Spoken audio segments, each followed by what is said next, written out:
The Cincinnati Bengals defeated the Pittsburgh Steelers, and the Indianapolis Colts are at the top of the NFL. We're going to talk about that and more next here on No Buts About It.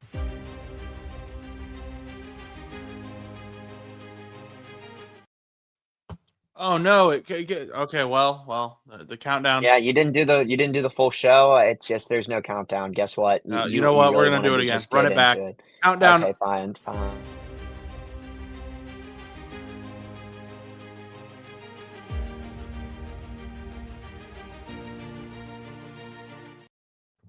You can't do a show with a shortened countdown. That's just wrong. That's You bad know, it's luck. crazy. As I watched the intro, a lot of the clips are very outdated. It feels like some of them are just like me with like really, really long hair or like a full beard and like the old cameras that I used to use. It's just crazy. We gotta eventually get Joe and Dose of Dion back on the show so we can get some updated clips eventually. May Some of have that to stuff do was that. when we were on the other software we used to use. True. Yeah, now we're on StreamYard. Shout out StreamYard. Yeah, StreamYard. But Let's go. as I said at the top of the show, Chus, my Cincinnati Bengals. And I will say, I had no faith in my Cincinnati Bengals. I did a live stream talking about this, and I didn't think this was going to happen, but they did go. The Steelers came into Cincinnati on whiteout night, and the Bengals won. So, Chus, going back to Thursday, what are your thoughts on this game? I've already put my thoughts out there, so I want your thoughts. Yeah, so well, first and foremost, I want to compliment the Bengals jerseys. I have always been a big fan of white tigers, especially since I was a kid. So looking at the Bengals jerseys, looking at those, yeah, those jerseys are just so tough. Like I don't know, and that's coming from a Steelers fan. Like I just love the white Bengal tiger jerseys. Like I just think they're so sick, and the white out was just like a really cool thing. So going forward, I would hope that I don't know necessarily this year, but when Joe Burrow's healthy and whatever the case may be, that when playoffs come around, you have a home playoff game that you'll have the opportunity to do a whiteout like that because that's dope. So, but going to the game itself, very disappointed in how they played. Can't say that I'm very surprised though. I mentioned although we didn't have the opportunity to do a show last week, I know that I don't know if you talked about my concerns going into this game. I know I texted them to you, but some of my concerns going into this game is statistically speaking, Mike Tomlin has not been very good on Thursday Night Football. And whether it has to do with the short week and the lack of preparation going into Thursday Night Football after just playing on Sunday, whatever the case may be, Mike Tomlin just does not do well. And he remains winless against AFC North opponents on Thursday Night Football, especially when the games are away. So with that being said, I mean, a couple years ago, we played Cleveland on Thursday Night Football and we lost. That was a terrible loss. That was like a 33-16 loss, if I remember correctly. It was not good. Granted, Matt Canada was still there. I think Mitch was throwing at the time. It was a very bad game. But so it might have even been 2022. But nonetheless, like going into this game, I knew that this was going to be an uphill battle, regardless of where the Bengals stood in the standings, how well the team is doing with or without injuries, offense, defensive. On both sides of the ball, it was going to be a struggle. So another thing that I also want to mention is that Joe Flacco, just for whatever reason, despite having a slight streak over us now, I think he's at 12-11 overall now. Over the last couple of times, it just seems like Joe Flacco has haunted us. Last year when he played for the Colts, he had a crazy game where we lost 27-24. Justin Fields had what many thought was a breakout game and like big promise for Fields. And we know how that's going in New York right now. But needless to say, Joe Flacco ripped through our defense in that game, and he ripped through our defense in this game too. Coming from the Steelers fan, it's very concerning to see this defense play this awful. I mean, you go and you play the Browns and you look like the most dominant defense in all of the NFL. And then you come into this game and you look like you are ranked bottom 5 with Carolina, Cincinnati, whoever the top lowest ranked defenses are right now. And it didn't look good. I mean, the offense looked like they were pumping it out, but it gave me old shades of how the Steelers used to look back in the day, and that's what kind of concerns me with this team is that they have shades of light where they look like a complete dominant team, but then they have shades of their old ways from whatever time period you look at. Whether you look at the Killer B era, where it's like their defense could not keep up with the offensive production, and therefore we would lose games by like huge margins. Like, yeah, okay, we win, like 33-16 in some games, but we also are going to lose, 42-35 in other games because our defense can't keep up against some of these high-powered offenses. Then you have games that are like we had a couple of years ago where we win games, but our offense isn't doing a whole lot, and it's a defensive battle, and we win, 18-10. And that really hasn't happened a whole lot this season yet, just because a lot of the games, other than I guess the Patriots game being 21-14, I guess, because most of them have been like crazy offensive, defensive battles where it's just kind of like, oh yeah, like the offense, whoever's going to score the most points is going to win. And that's kind of how it went with the Cincinnati game, was that, I mean, Cincinnati just ended up having the advantage over us majority of the game, and we tried to play catch up late, and it just didn't pan out for us, especially on the defensive side. We just could not get the ball to flip in the right direction for us, it's a little worrying going forward. I mean, like I said, going into this game, I kind of felt like it was a trap. I felt like although I was confident, I felt like with it being a Thursday Night Football at an AFC North opponent, whether it was Baltimore, Cleveland, or Cincinnati, I feel like we were just bound to get trapped. So we'll see how it looks in a couple of months when Cincinnati comes to town, because I would hope that by then we can figure things out. And, with it being the home field advantage, maybe fighting for, hopefully still at that point, the AFC North, there'll be a lot more with it. But, I mean, I'm still confident in this team. I don't think I've lost hope, but I really would like to see Terrell Austin figure it out on defense, because this defensive scheme that he's doing is not working. And it might have worked a couple of years ago when we had like that dominant defensive era where Matt Canada was running the worst offense of all time, and Terrell Austin was actually like, holding his own and actually making the team like a 10-7, 9-8 competitor, despite having no offensive production at all.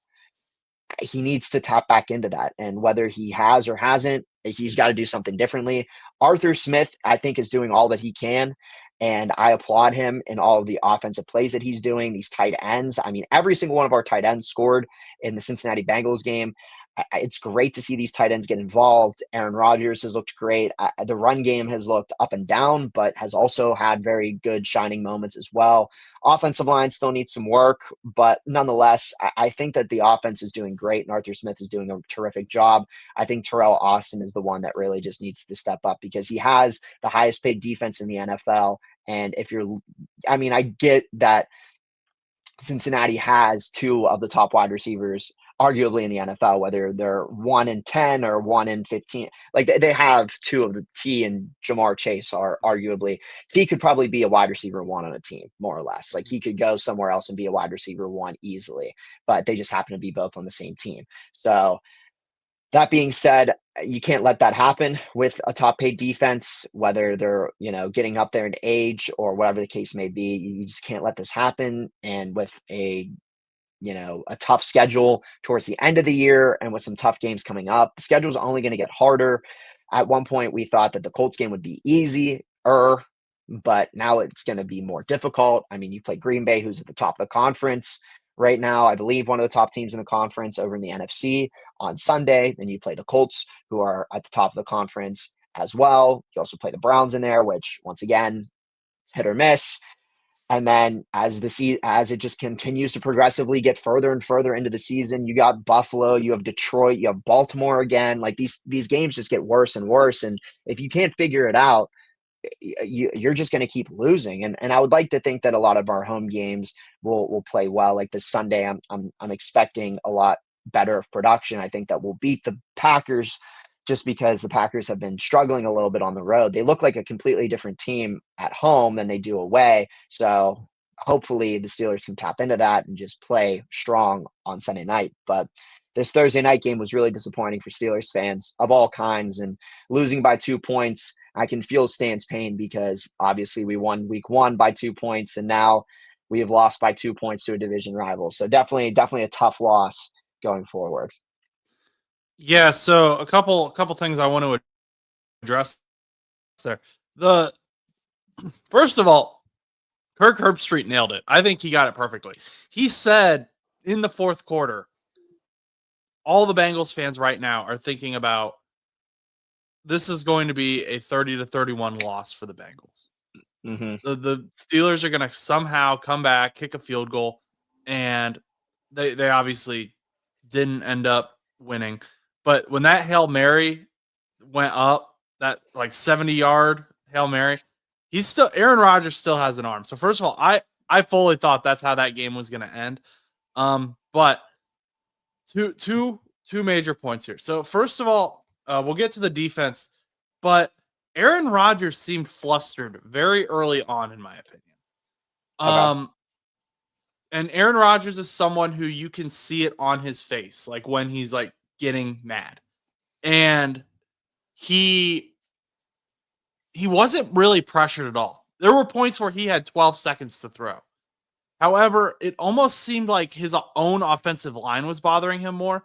Specifically, there was a point where Broderick Jones, I don't know if you saw this clip, but I've got a photo from it. Broderick Jones went to go celebrate with him, and Broderick Jones like landed on him, knocked him over. Yeah, And you sent me that clip, and he got really mad. yeah, I mean, this here it looks like Broderick Jones is about to sack Aaron Rodgers. This is a screenshot from that. But just are there any concerns about the offensive line from your point of things? I mean, they seem to play pretty well. He wasn't sacked. Granted, Trey Hendrickson did not play, and the Bengals have like really no pass rush outside of Trey Hendrickson. But is that chemistry with Aaron Rodgers? Is that a thing, or is this just kind of a fluke issue? Yeah, I don't really know if it was necessarily an offensive line problem. I mean, it definitely might have just been, in my opinion, an off day. There was pictures, and obviously it was shown, I guess, on the jumbotron as well, of Aaron Rodgers with the offensive line at the Penguins game so yesterday it would have been this past Tuesday. So obviously there doesn't seem to be any like harm or foul with these guys at all. It just, I think it just happened to be a tough game, and I don't know.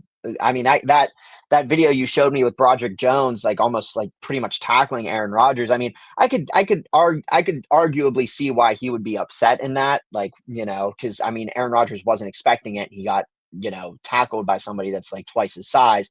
I mean, I feel like if somebody came up to me and tackled me that was twice my size and I wasn't expecting it, I would probably be a little upset too, especially if you're playing already down at that point in the game, like you're already down by 10 or 12, like you're going to be like, like, what are you doing? Like, get off. Like, I mean, like, I don't think it was meant to be like like a bad thing. But one of the things that, as you see these reports coming out about Aaron Rodgers, I think the one thing that is really interesting about him is, although he's very well hated and like people are like, oh, Aaron Rodgers, he's just not a good guy. Like you're seeing these reports where I don't think he's necessarily being a bad guy. I think he's being more of like a mentor in some aspects. And I think that for me, in my opinion, I think he scolded Broderick Jones because Broderick Jones, despite being in the league a few seasons now, is still young and he still has a lot to learn. And one of those things is probably not to tackle your quarterback from behind in a celebration type tactic. So, because there was a report that I just read about Jordan Love getting these things called silent fines. Did you read about this? No. So when Aaron Rodgers was still the quarterback in Green Bay, and Tim Boyle even commented, like, it's a true story that like basically Aaron Rodgers would force Jordan Love to ask, I guess, at least one or two questions in quarterback and other related, meetings in the offense and whatnot. And if he was quiet and didn't pipe up or anything, I guess Aaron Rodgers would fine him for quiet fines. So, and that was to make Jordan Love learn more and like to ask questions and do these different things. And Aaron Rodgers wasn't doing it out of like malicious intent or anything. He was doing this in the way so that these guys, especially Jordan Love, who is now more than likely, I can't see why he wouldn't be the franchise quarterback for the Green Bay Packers going forward for the next 10 years. he wanted to have him ask questions and learn the offense quicker, because I guess Aaron said in his own statement that I wish that I would have asked more questions. Instead, I had to do it more on my own. So like he kind of pushed Jordan Love to do that. So I think if anything, Aaron Rodgers in that sense with the Broderick Jones thing, I don't think it's necessarily a chemistry issue. I think it's more or less in that specific area with the Broderick Jones tackle. I think that it has to do with him just being a mentor and scolding him for, doing something that was probably out of hand. And I think as for the offensive line and the flustering, I mean, the offensive line has been very up and down this season too. I think there was probably a lot of things that were probably flustering Aaron Rodgers in that game. So I don't know if it was necessarily just the offensive line. I think there was just a lot of plays that weren't going the right way. And there was just, it was very loud in that stadium as well. So I'm sure there was just a lot of issues happening at that game, because I'm pretty sure, if I remember correctly, like thinking about the schedule, I'm trying to remember. I think that might have been our first away division game, I think. So maybe, he's used to it. I mean, he's been in the league for so long, so he's used to the type of environments and stuff like that. But I mean, we played the Browns at home, but like we played at the Jets, at the Patriots, in Dublin, I guess was the other one. So I guess neutral. And then that was our first division game. So maybe he was just, getting back into the motion and stuff and whatnot. But yeah, I don't think it's anything to be concerned about as of right now. The other question I had was regarding the DBs. And this kind of goes back to what you were saying with Terrell Austin. Yeah. I noticed it on my first watch, but it seemed even more apparent on my second watch of the game. They seemed pretty content, specifically Jalen Ramsey and Joey Porter Jr. seemed pretty content with allowing Chase to catch the ball, and then they would grant him the outside leverage. Like there was a point where I believe it was during a 2-minute drill where Joe Flacco just kept checking the ball down to Jamar Chase. Jamar Chase would get 5 yards and then run out of bounds to stop the clock. And they just kept running the same play over and over again because I believe it was Jalen Ramsey who was on him, kept granting him the outside leverage. And Jamar was just like, I'm going to take this all day. And Joe Flacco was like, I can throw this ball. It's a 10-yard ball, right? So, I guess, Jalen Ramsey's obviously a fantastic DB. He's not a moron. So I don't understand why he would allow that. And the Bengals scored a lot of the time, whether it be a field goal or a touchdown, just based off of just like what was Jamar Chase had like an insane stat line. He had 16 receptions over 100 and some 90 yards. I thought it was crazy. He had 161 receiving yards. And so it's like, okay, at what point are you going to, because Jamar Chase is one of the best in the league at creating yards after catch. So if you get the ball in his hands, he's gonna do something with it. You've obviously watched the Steelers defense a lot more than I have. Is this like a pattern you guys have done? Is this part of Terrell Austin's scheme? I don't know. It just seems really weird to me to allow that. Yeah, I don't know if it's necessarily a part of his scheme. I think that they tried to game plan in different ways. I think it's very hard with these new DBs because obviously these DBs that are starting are Darius Slay and Jalen Ramsey that are the two starters, and both were not with the team last year. So they're trying to use Ramsey specifically in different ways. And personally, I don't think it's working because you can't leave Jamar Chase open like that, as you mentioned, because he's one of the guys that just makes plays.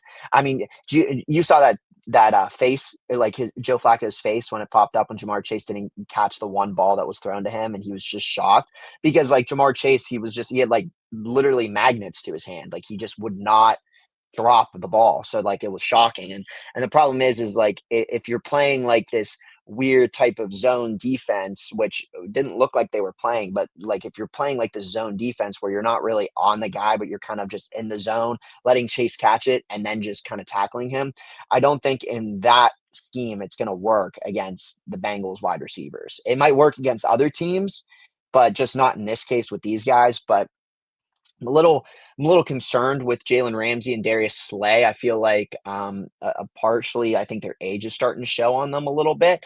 There was a play, I don't remember, it might have been to Chase or it was to T. It was one of the wide receivers, but nonetheless, one of them just got cooked, absolutely cooked. And I want to say it was Darius Slay, but it wouldn't surprise me if it was Jalen Ramsey either. But they just got cooked on it, and it's one of those things where it's like we need those guys to keep up with these guys. And if you're pinching too hard, or if you're not fast enough, like there's a problem here. And then Joey Porter Jr., our third guy, he's too handsy, and he's getting us a lot of just bad calls that we don't need at the wrong time, and like illegal hands to the face, or like unnecessary roughness or holding, and you're like, and it's JPJ, and you're like, dude, come on, like, like, what are you doing? Like, we're relying on you. You're the young guy. Like, you're very good at being, like, but you're being too handsy. And like, then you have Jalen Ramsey, who's, a heavy hitter, but like he's kind of letting off on the ball and waiting to tackle it himself. Darius Slay is having his moments where he's getting cooked. And then there's other moments where he looks like he's locked down. But these cornerbacks, these DBs are just very concerning. We've always had DB problems, but the problem is, in my opinion, I think the one thing that the Steelers concern me with going forward is the age with some of these players that they're signing. Is that we even saw it a couple years ago, like signing Patrick Peterson. When we signed Patrick Peterson, like obviously, like former Pro Bowler, great with the Vikings, really good cornerback. He did nothing for us. He was almost like not seen in a majority of games. He would have a good play here or there, but like he just did not have the same intensity he did with Minnesota. Darius Slay came from the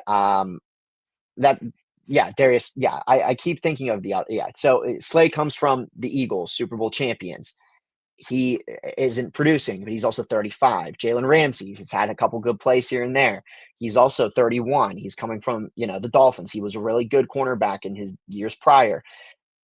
He's just not there. And then Joey Porter Jr., he's been kind of up and down. He's one of the biggest things they said in college with him was he was too handsy, and he still hasn't really figured that out yet without being too physical. So that being said, I think the DBs concern me the most on the defense. I think our rush is amazing. I think our linebackers are great. I mean, Miles Kilbrew did suffer a season-ending injury. It looks like for our special teams, it's a pretty big hit, but I think our special teams will still be okay. But on the defense itself, like, I mean, you literally go from TJ Watt to Alex Highsmith to Cole Holcomb, Jack Sawyer, Nick Herbig. Like, I mean, these guys are just like beasts. And like we're drafting phenomenally in that department, but I just wish we could figure out the DBs, because if we could have some young DBs that could learn from Jalen Ramsey and Darius Slay, they wouldn't have to do all the heavy lifting, especially with their age and whatnot. So the Steelers have a good pass rush, is what I'm hearing. I would say it's better. I know your pressures didn't do real good in this game because Joe Flacco only got sacked once, though. So to me, that sounds like the offensive line played well. What? Or Joe Flacco is just very good and understands the Steelers defense. Oh yeah, Joe Flacco is just the most mobile quarterback in the league, man. He's just he's able to get it out a lot quicker. I think maybe that's true. That's true too, Yeah, and that helps. I mean, we've talked about that though. Like offensive linemen cannot hold for 6 seconds every play. It does, and the one thing I will say is with Joe Burrow is he does like to hold it a little longer than other quarterbacks do, and he scrambles out of the pocket and throws it. So yes, it's going to collapse a little bit more. Joe Flacco, on the other hand, he's kind of like Aaron Rodgers. He'll just flick it out as he can. And Joe Flacco, like I said, that's the problem that we had against him, I guess, with the Colts too. I mean, we didn't even get to him in the Colts game. It was just we would try to pressure him, and then Flacco would throw it out to whoever it would have been, Michael Pittman Jr. or whoever would have been the open wide receiver at that moment in time, and it would have been a first down or whatever. So that being said, it's a good key. He's just good against the Steelers. I'm excited to see how he does against other teams, though, just because I mean, I know he just has had our number over the last couple of years, and I still will never forgive him for being the reason why we didn't make the playoffs in 2022. Not that team would have done anything, but it would have been really fun still to see that Steelers team with Kenny Pickett make the playoffs. So, but he was the reason why we didn't make it that year, and I think it was because he was with the Jets and he needed to I don't remember if he had to win and beat the Dolphins or if he had to lose. I think he had to win, and the Dolphins beat them 9-6 or like Okay. 12-9. And Joe Flacco just causes his pain. He just never lets us go. He needs to be out of the league. I'm tired of him. Well, he needs to stay in the league for a little bit longer, and we're gonna head on. Let's preview some games. So the Bengals have the Jets this week. Steelers have the Packers on Sunday Night Football, I believe it is. So we will preview those games real quick. Let's do Bengals Jets first. So Cincinnati Bengals coming off a win. They're staying at home against the New York Jets. The New York Jets are coming off of a lot of losses. They have yet to win a game yet this season. And I would love for the Cincinnati Bengals to not be their first win. So we're once again going to be looking at Zach Taylor here. You're coming off a big win, Zach. You got some more fans behind you a little bit. They were calling for your seat. I still think your seat's on fire. It's going to be pouring gasoline on it if you lose to the Jets. But let's call a balanced game again, because that was something that we saw against the Steelers. We saw them call run game. And not only that, it was a creative run game. The run game worked, and that helped Joe Flacco out. Chase Brown had 108 rushing yards on 11 carries. That's awesome. We need to continue that. And we just established the Steelers have very good linebackers. They have a good defensive line. So the fact that Chase Brown was able to put up over 100 yards on that defense, you should be able to do that against the Jets as well. Also, I do not want this to be a close game. This should not be a close game. Zach, you have the issue of playing down to your competition.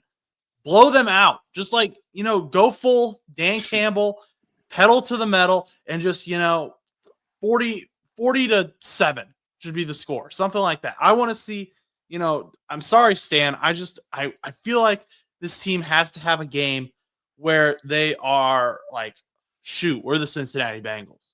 We're the guys, man. Like, get them hype. Like, get them motivated, because we have a ton of must-win games coming up. This is one of them. I know it's against the 0-7 Jets, but you have to win this game to still be alive in December.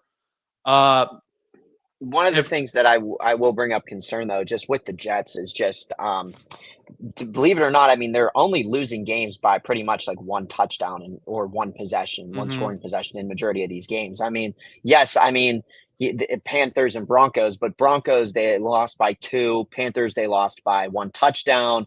Cowboys, they did lose by double digits, but it was 1 touchdown with the Dolphins, 3 points with the Bucks. Bills was an outlier, and then Steelers and Jets was only by 2. So if they they could easily, if Zach Taylor doesn't, coach correctly here, it could be a sneaky win for the Jets, and it could be like a 21-19 win or something weird that you obviously don't want to see at this point in the game, especially if you want, as you mentioned, if you want to be alive in December. Yeah, I mean, that's what I'm saying. You cannot be playing for, obviously take field goals when you need to, but you cannot be playing for the field goal. You have to be playing for the touchdown. We cannot look past the New York Jets and start looking to the Chicago Bears already. We have to be focused on the New York Jets. Some things I'm going to be keeping an eye on in the coming days. Cam Taylor-Britt, he did not play against the Steelers. He was a healthy scratch. He has struggled this season. The Bengals have said that they hoped benching him would help him get right, help him get mental, help him refocus. He had previously been relegated to second string, but then he ended up playing a bunch anyway, so maybe they just thought taking him out of the game entirely would help. So that's interesting. Also, Logan Wilson, defensive team captain, he's pretty much been moved to second string. He played a lot more against the Steelers than he did in the previous game, who I'm forgetting who they even played. But yeah, that was a bit of I believe it was the Packers. It was a bit of a confusing benching. Logan Wilson's been good. Logan Wilson said he didn't know why he'd been benched. I'll be interested to see what the Bengals end up doing with him against the Jets. And then, of course, we need some of our guys to step up. DJ Turner, I believe, still currently leads the league in pass breakups. If he doesn't lead, he's up there. He has, I want to say 13 on the season. DJ Turner is having a heck of a year. He's going to have to continue against the Jets because they have some sneaky playmakers that are not talked about a lot. Now, of course, everyone's going to go to Garrett Wilson. Garrett Wilson is currently not practicing. He has a knee injury.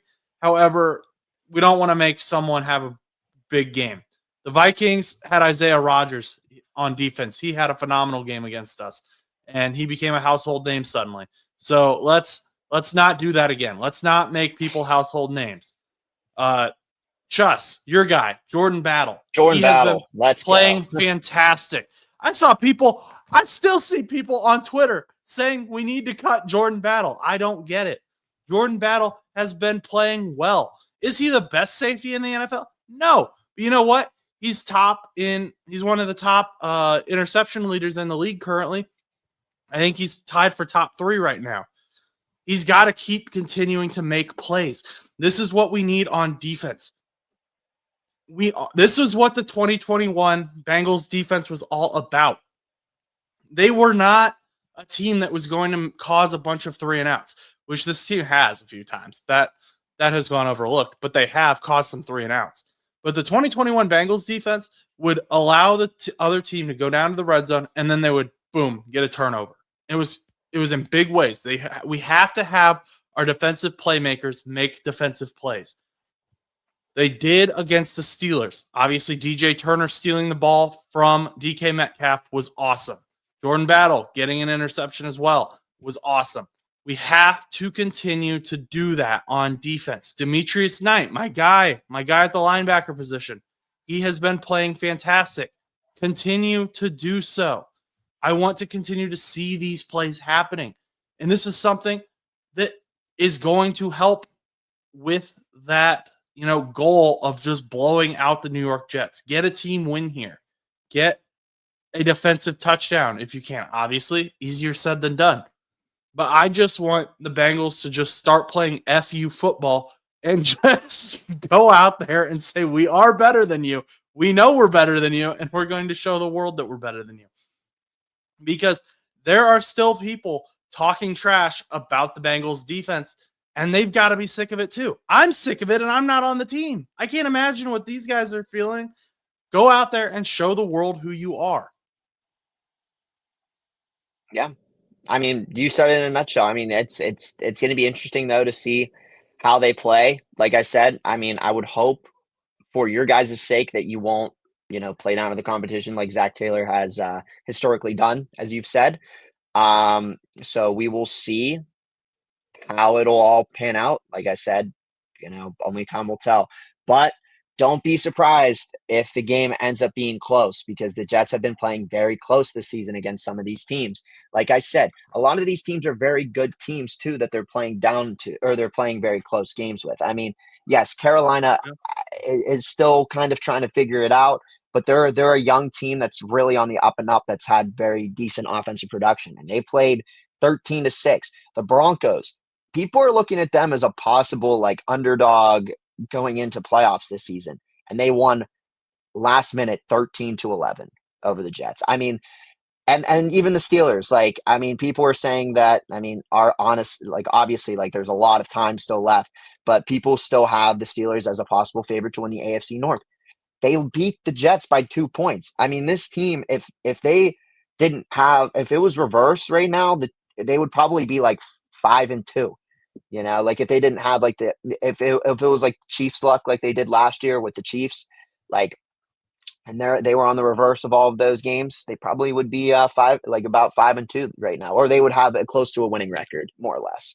So they do also have a ton of injuries that very true. Yeah. Sauce Gardner has a concussion, did not practice. Breece Hall, knee injury, limited participation. Edge, Jermaine Johnson, limited participation. So quarterback Tyrod Taylor, he came in for Justin Fields last week. He got a knee injury, limited participation. Aaron Glenn said he's not going to announce who the starter is until closer to the game, whether it be Tyrod Taylor or Justin Fields. Remains to be seen. I mean, they're both kind of guys who are mobile, and that could hurt our pass rush, especially if Trey Hendrickson doesn't play. I'm not really sure which one I would rather see right now, because I feel like both of them can kind of screw us in different ways.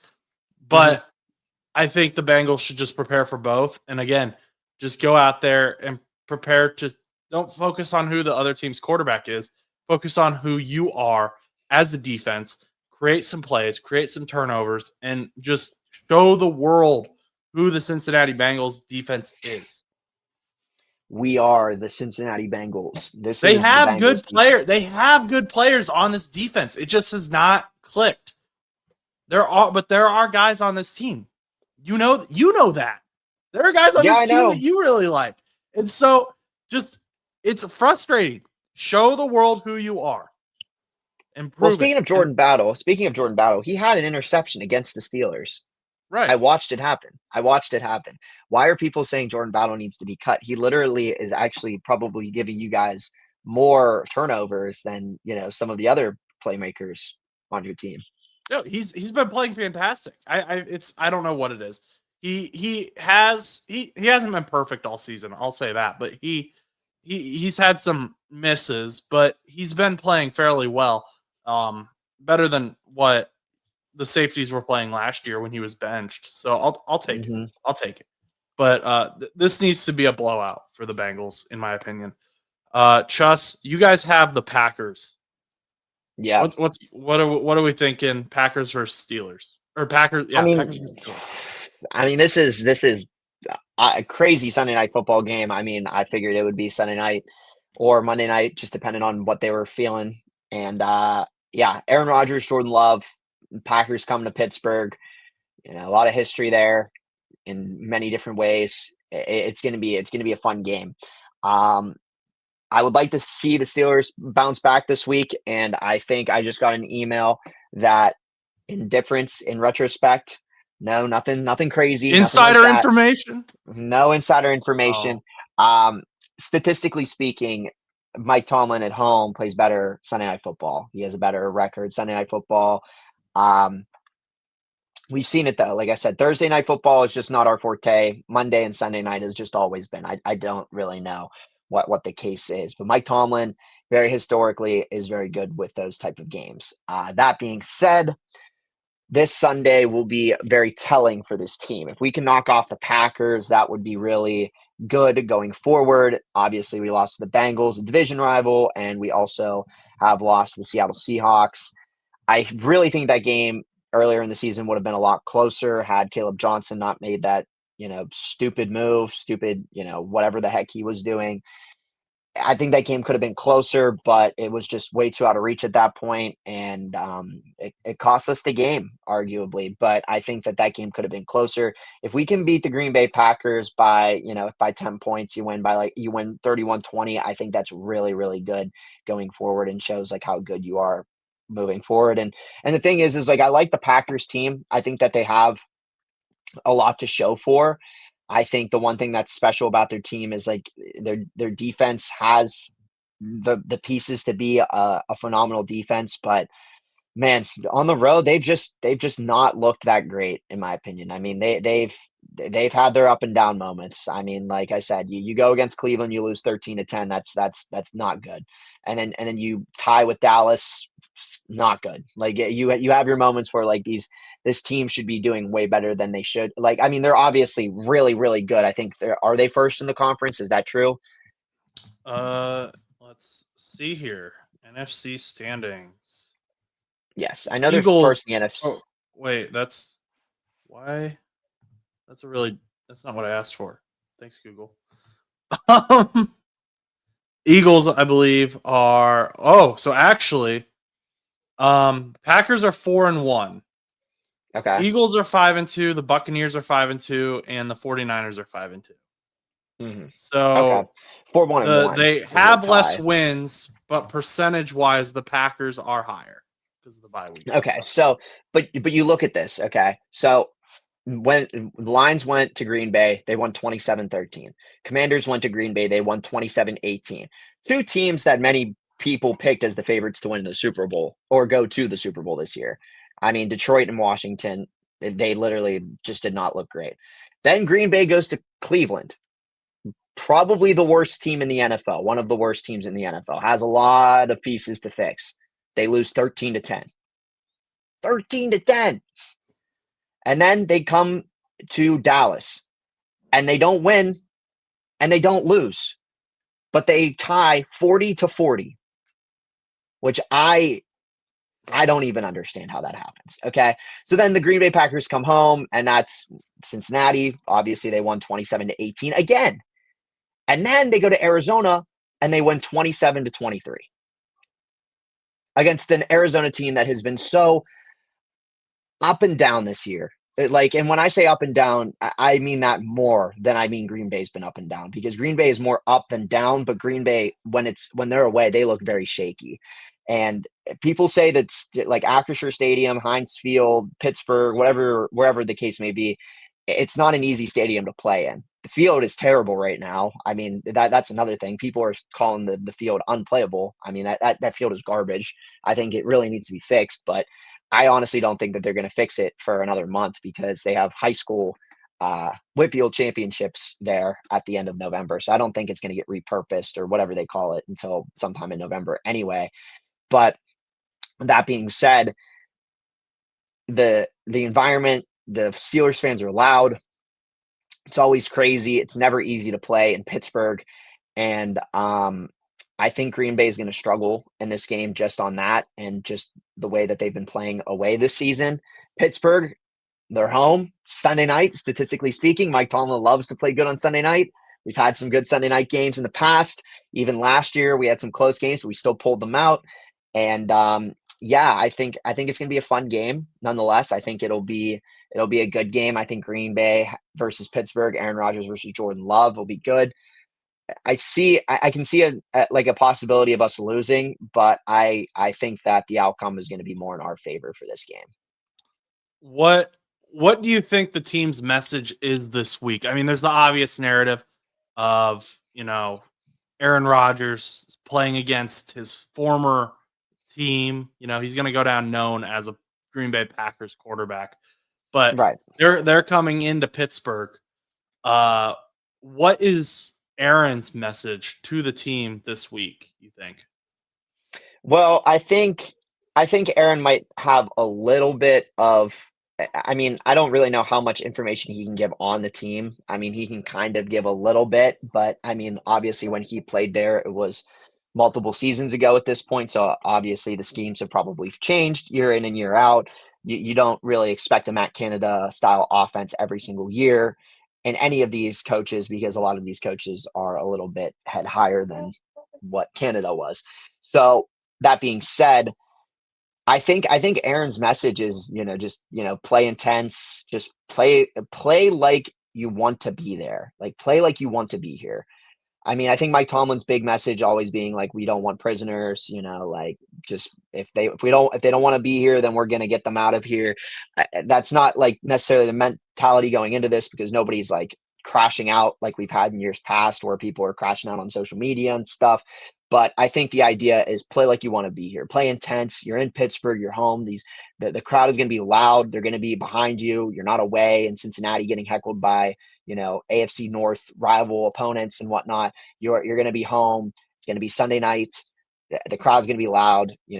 Play like you mean it. Play intense. And I think Aaron Rodgers, as we talked about at the top of the show, he's a big mentor. I think a lot of people paint a wrongful picture of him, and I think he's really going to be a strong leader at uplifting this team after the loss on Thursday night.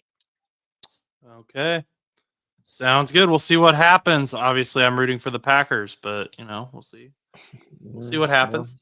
Well, I would love for Stan to get his first win this week. Well, I'm sure you would. Giants versus Broncos. Giants are a team that we have discussed a lot, just because even when they lose, they're fun. The Jackson Dart, Cam Scatterbo, they've got some great players on both sides of the ball over there. So they go into the game, and it's against the Broncos, and you're like, man, the Broncos are probably going to win this. But then it's like, I believe it was 19-0 going. Let me pull up the quarter breakdown. I believe it was 19-0 versus going into the fourth quarter. So it was 19-0. Broncos had not scored a single point until the fourth quarter. And then they scored 33 points in the fourth quarter. And, the Broncos ended up winning 33-32. They have moved on from their kicker, Jude he has too many vowels and consonants in his name. They've moved on from their kicker, who was he had missed an extra point, which led for the Giants to go for 2. They missed that, and then he missed I believe it was an extra point at the end of the game as well. So that was 4 points. We could say 2 points even that were directly tied to him, and then another 2 points from the 2-point conversion tied to him in a 1-point loss. So yeah, he's on his way out, and Graham Gano is on his way back. But Nick Bonito, linebacker for the Denver Broncos, who is phenomenal, very underrated player, he said Jackson Dart is way better than we thought he was. So he got that praise. He got that praise. No freaking kidding. And I don't think the loss can be put on Jackson Dart at this point. I mean, you put up 30 points against the Broncos defense. You should win that game. And I think we're getting to a point, and I know Stan has been at this point for a while, and I think most Giants fans have as well. We have to start talking about Brian Daboll, the head coach. I mean, he tried to save his career by putting in freaking Jackson Dart, and it kind of worked. Mm-hmm. But you beat the Eagles, and you win that other game that I can't think of right now. That first game when he went in, but then you lose against the Saints, and then you lose this game when you had the lead.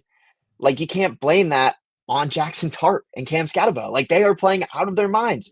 This is sad to watch this team just fold in on itself.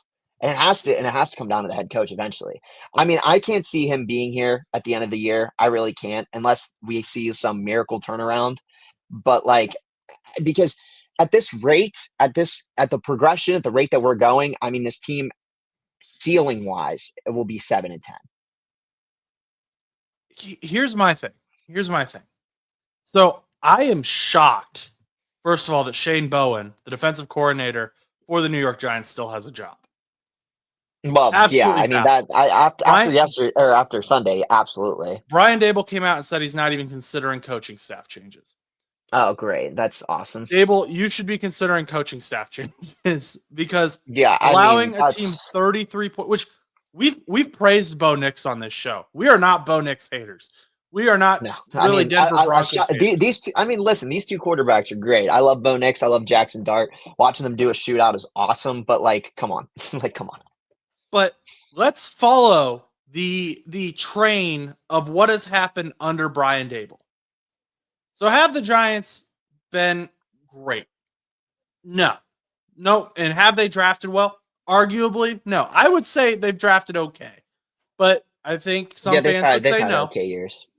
And so let's look at all the excuses that we had. Let's look at not even all of them. Let's look at some of the key excuses. Okay, Saquon Barkley. He's a bust. He gets injured all the time. He has high potential, but he's never healthy. He goes to the Eagles. What happens? Super Bowl and AFC Offensive Player of the Year, or Offensive Player of the Year, just in straight. Interesting. So maybe in health, you can't really blame stuff on health all the time because stuff happens. But I'd say he's a pretty good running back. Pretty good. Yeah, I would say pretty good. Yeah. Pretty decent. Okay. Well, Daniel Jones, and we were in this same boat too.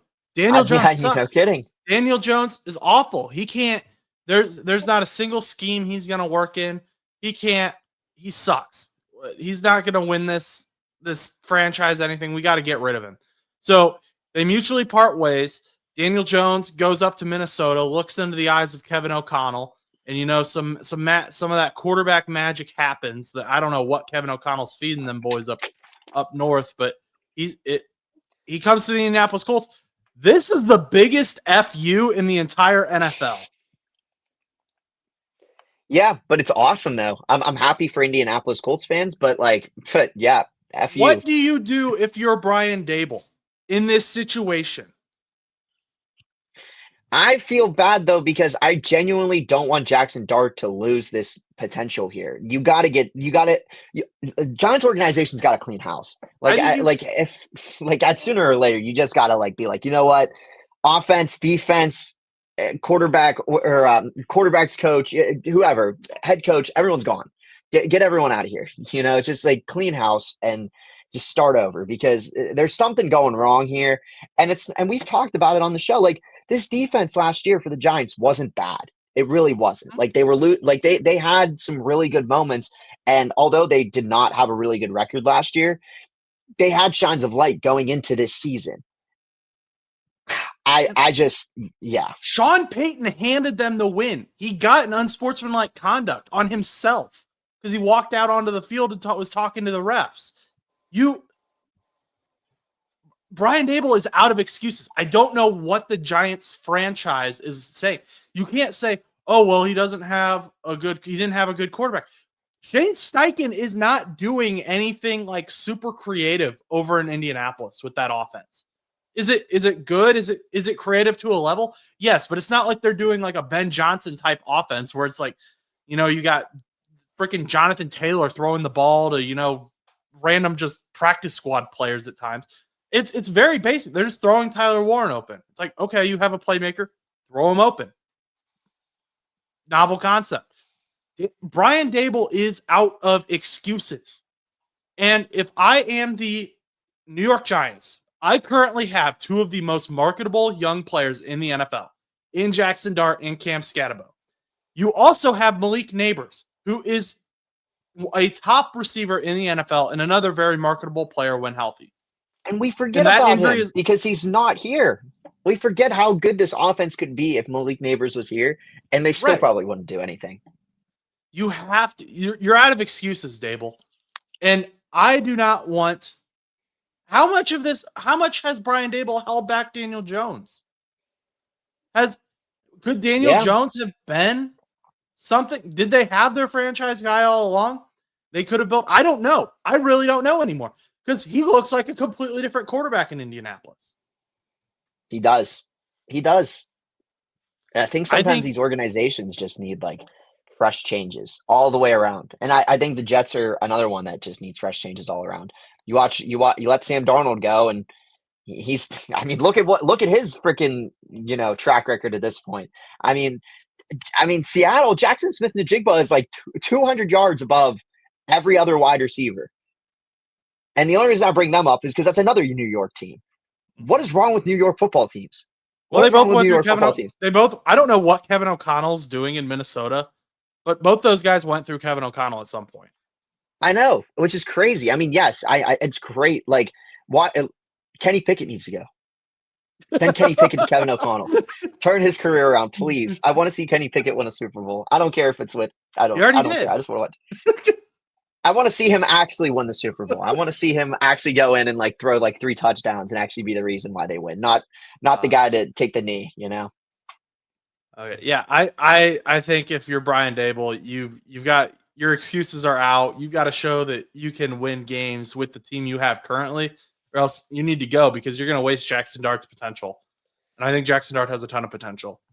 I agree. Colts, they're leading the NFL. We talked about it. So they beat the Chargers. The motto has kind of been, or not the motto, but the narrative for some of the haters. And I'm saying this as someone who did not think this Colts team was going to be good. And Daniel Jones said they didn't know what they were talking about. You know what? Maybe I'm just saying he got me on that one. He got me. I can't believe it, man. I cannot believe this. I can't believe we're talking about Daniel Jones and the Indianapolis Colts halfway through the season as being the top contender in the AFC, the 1 seed in the AFC. They're not even NFL. They're the top team in the NFL. Crazier. Which is even crazier. They should be undefeated. The only game they lost was that Rams game by 7 points because A.D. Mitchell decided to celebrate before he crossed the goal line. Nah, and they could have been undefeated. I mean, it happens, but holy crap. I mean, me and you talked about it at the beginning of the season too. Me and you both put the Colts at third in the AFC South. I think we both did. I think we had Houston winning it. I think maybe we had the Colts at second, but I think I had like Jacksonville at second and Colts third, Tennessee fourth. And it's now Colts first, Jacksonville second, Houston third, Tennessee fourth, which is crazy to me. But like, wow, I never would mean, have expected it. Jonathan Never would have Taylor. expected it. Jonathan Taylor looks like he's back to his old self, which that helps a ton. He's playing like he's having fun out there. He said that he's playing with a lot more patience. He's not trying to make plays where there aren't plays. He's trusting his offensive line, which is huge. Finding those gaps that allows him to, run without being touched as much as well. And I think he's one of the top running backs for yards after contact as well. So he's powering hard still, and he's fun to watch. These Colts are a fun team to watch. I'll give Lou Anarumo the credit. Good job on getting these boys on defense happy as well. But this offense has really this is the offense that I thought the Colts were going to be a year ago, and they weren't with Anthony Richardson. Tyler Warren, their first round draft pick, he's been phenomenal. He is playing so well. Shades of Dallas Clark. I loved watching Dallas Clark when I was little. And Tyler Warren is just, immediately coming in and just being an instant impact player. This Colts team is different. There's something in the air in Indianapolis, with just all sports in general. And the Colts are just kind of continuing that legacy of Indianapolis sports. So good for them. I hope they've got the Titans this week. That could be a trap game, divisional matchup, but they should easily win that. And then they have the Steelers. I think that should be a divisional games are weird though, it'll probably be weirdly close for some reason. It'll be like a 20-10 final or something weird, and it'll be closer than we think. But I think Indianapolis will be good win. Are they in Indianapolis or is it Tennessee? They are in Indianapolis. Okay, then I don't think it'll be as bad of a trap. It's just those Colts fan. These are our Colts, or this is our Colts. This is our team. That type beat. This is our Colts. This is our team type beat. So I think they're going to come rowdy. And I think they're going to be ready to go. We'll see what happens. The Indianapolis Colts are playing very well though. So shout out to them. They made us eat crow in some ways. And they don't even have Travarius Ward out there. That's the crazy part because he got hurt during warmups. He got a concussion, so he's been on IR. So some of the young guys are stepping. Did you not hear about this? No. How did that happen? How does that happen? So literally, it was before the Cardinals game during warmups.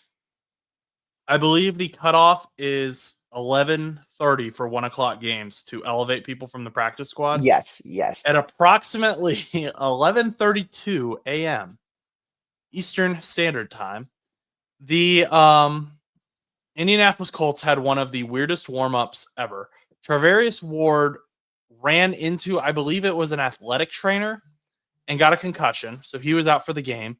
And then Anthony Richardson was using one of those like stretchy bands, like those. Yeah. It's like those. Yeah. That snapped, hit him in the eye, and now he's been out too, which he wasn't likely going to play anyway. But that's why he's been listed as quarterback 3 on the depth chart.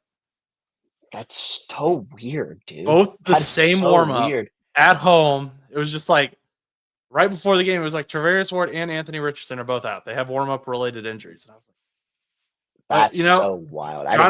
Jonathan Edwards I think he was undrafted. He was either a late round draft pick or undrafted rookie, I believe. He came in last minute, played decently well. That's a terrible situation to be thrown into, but he played well. The Colts beat the Cardinals, so good for them. One thing I wanted to talk about before we head out here: the Dolphins. Oh, the Dolphins. Tua Tagovailoa played against the Cleveland Browns, and he looked awful.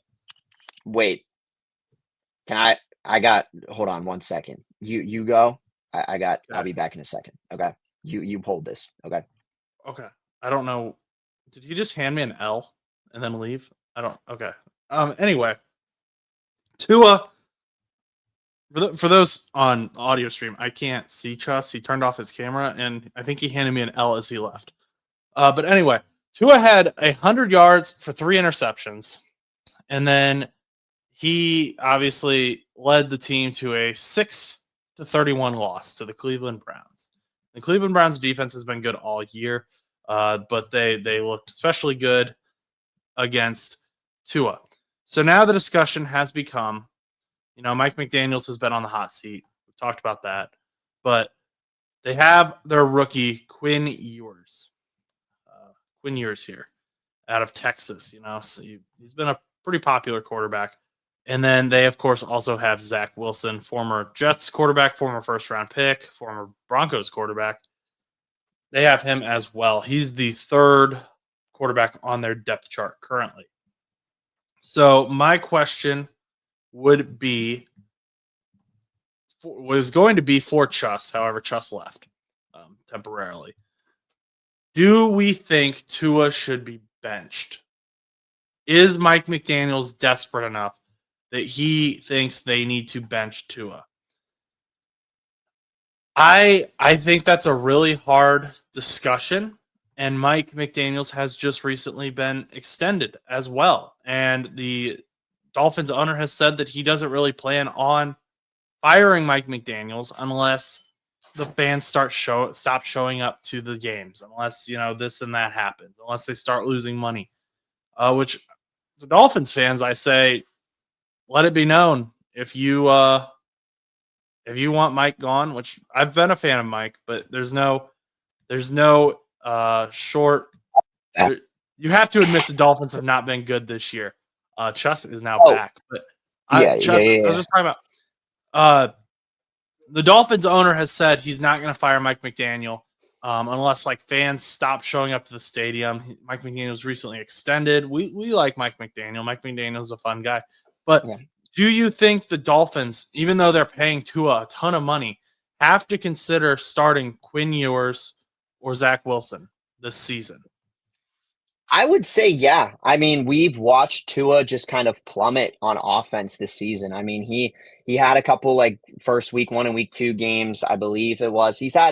Nonetheless, he's had at least 2 games that were good, and that ever since the Tyreek Hill injury, I mean, he looks like a complete flop. I mean, he not really saying much considering he wasn't really doing a whole lot with Tyreek Hill in the backfield with him, on offense with him, but I mean, he just has been struggling this season. I don't know what's going on with him. I mean, maybe those concussions are finally getting to him. I mean, we've said it before, he's had a lot of injuries to the head. Those head injuries can really mess you up. And I know people don't like to admit them. When you get concussions over and over and over again, or bad head injuries, and we've seen him literally tense up in certain occasions after certain tackles where we were like, oh my goodness, that takes a toll on you. And I know that the offense isn't doing great right now. I know Miami's team just as a whole isn't that great, but you really shouldn't be struggling as bad as you are. And with Quinn Ewers behind Tua, I mean, Quinn Ewers, we thought was going to be kind of a higher overall quarterback pick, and then he kind of went a little further down. He has high potential, and Zach Wilson, I mean, he has the experience. You kind of know what you get with Zach Wilson. It's one of those things where it's he'll have some really good days, and then other days he just will not show up. It would be really exciting to see Quinn Ewers start, in my opinion, just to get some spark into this offense that now no longer has Tyreek Hill, and the only offensive weapon that you're really utilizing right now is Achane, because Waddle really hasn't done a whole lot of anything. This offense just isn't producing anything unless it's Achane. Unless your name is Achane, you're not doing anything on the offense. And sometimes all it takes is just a quarterback change. And honestly, to be completely honest, I don't know how much longer Tua's career is really going to be here for, just because on top of the concussions and the injuries that we can speculate one thing or another, if he was to go to a different team, The problem that I have with it is he's never played in anything other than warm weather climate, and we've seen him struggle in multiple games that are freezing cold. So having him go to a team like, for example, the Cleveland Browns, let's say they don't believe in Dylan Gabriel for whatever reason, nor Shador, and they decide that they want to bring in Tua Tagovailoa, I don't know if he's going to do well because Cleveland is a city in which it gets cold in the winter. And if you have to lead your team to victory in like crucial playoff moments or crucial key moments in November and December, he's going to struggle. So, and you can say, oh no, he doesn't struggle. Well, but the problem is he has, like, you see him playing these warm games, and then these other cold games he throws like terribly. They're like he has to go away for a playoff game and they lose, and you're like, oh well, this Miami offense is so high powered. Tua did nothing. He freaking just never showed up. And if he's struggling right now, you can blame it on an off year, but like, how many off years, can you possibly have? He doesn't even look like he's the same quarterback he was last 2 seasons. And even with Tyreek Hill, he didn't look like the same quarterback. So something's seriously wrong. I think that Mike McDaniel should just pull the trigger already and put in one of the two, Quinn Ewers or Zach Wilson. Like I said, Zach Wilson isn't great, but you know what you get with him. You might as well see. Maybe do some quarterback carouseling. Who knows? But I mean, you got to get this team like just amped up. I mean, are you real? If this offense isn't producing anything, are you just going to let this team just die out this season? Like, are you going to let the Jets be your losses? Like, are you going to let the Jets are going to have did they play the Jets already this season? I know that they probably haven't played them twice. No. So let's pull it up here. Tua is under contract through 2028. He has a void year in 2029. Okay, so they play one more time. Are you really going to let the Jets have 2 wins this season and one of your wins be against them? A team that is currently defeated, not even undefeated, defeated. They have not won a game. They won that game. It was 27-21. That's the only win the Dolphins have. It's so bad. It's so bad. And that's what's so bad, because the Dolphins, they shouldn't be this bad. What happened to the offense that I honestly don't know if Mike McDaniel will even be around at the end of the season. He might be on the way out just because they're going to be like, we're looking for a change. But I would let go of the offensive coordinator, and I would let go of not the quarterback's coach. I would let go of the head coach. And then at that point, let the head coach decide what he wants to do with Tua. I know it sucks, but maybe trade him to somebody that believes in Tua somewhere else, for any of you believers that are out there, maybe out west or somewhere, maybe in Vegas. I know Geno Smith's been struggling this season, and Kenny Pickett went in and freaking fumbled one of his first plays. So maybe Vegas could be an option or something like that. It's a warmer climate over there. Maybe he'll do well. I mean, that being said, it's really odd. I mean, it really is weird what happened to him. I genuinely think it's injury related. I think there's something going on there. I don't think it has anything to do with Tyreek Hill not playing or anything like that. I genuinely think it's something wrong with Tua. Okay. Well, there's our thoughts. I agree. It's going to be hard. I think they're going to need to make some moves at the trade deadline, and I would not be shocked to see Mike McDaniel get let go and then end up on a team as an offensive coordinator with Mac Jones as the quarterback. Mm-hmm. I think that is slowly going to start happening here, because Mike McDaniel is a Shanahan guy. Mac Jones has shown he plays well in a Shanahan-style offense. I think there's going to be a team that goes after Mac Jones this offseason. And I think the dominoes may fall. Obviously, there's some things that still need to happen there, but that would be my bold prediction. Mike McDaniel will be the OC for a team that has Mac Jones. Potentially, as you said, the Raiders could be in that as well. But do you have any more thoughts for the week before we head out? Yeah, one more thought. I mentioned it earlier in the show. Jackson Smith-Njigba, unbelievable. Great, doing great. He's doing great. Shout out him. And then, okay, I do have one more thing. Glaze to Baker Mayfield. Glazing Baker Mayfield, MVP candidate right there. MVP. Okay. Well, Daniel Jones, comeback player of the year, Baker Mayfield, MVP. I mean, how are you still winning games and being in games with freaking none of your starting wide receivers? Shout out Baker Mayfield. And shout out Mike Evans. We'll miss you, bud. Yeah, Mike Evans, Chris Godwin, who's out for week to Again. week. Bucky Irving's out. Bucky Irving's out. You're running with Rashad White and Johnson and all these random wide receivers that you never hear of. They have a Mika. Is Mika Egbuka back? Yeah. So okay, so he was back, but still, I mean, you're not running with it's Baker Mayfield. Oh, absolute masterclass. Okay. Thank you, everyone, for joining today. Well, we love having you. If you could please help us out, like, comment, subscribe. It takes 5 seconds for you, but it is a huge help for us and the YouTube algorithm, so that we can continue to grow and do great things. Make sure to follow us on Instagram. I'm always posting news on there. Make sure to check out the merch link in the bio so that you can help support the show, because again, that helps us out a ton. But until next time, hopefully coming back off of a Bengals win and a Packers win. Chus is muted, so he can't say anything. Boo, boo, boo, boo, boo. I mute myself so I don't talk over you. Go do something nice for someone.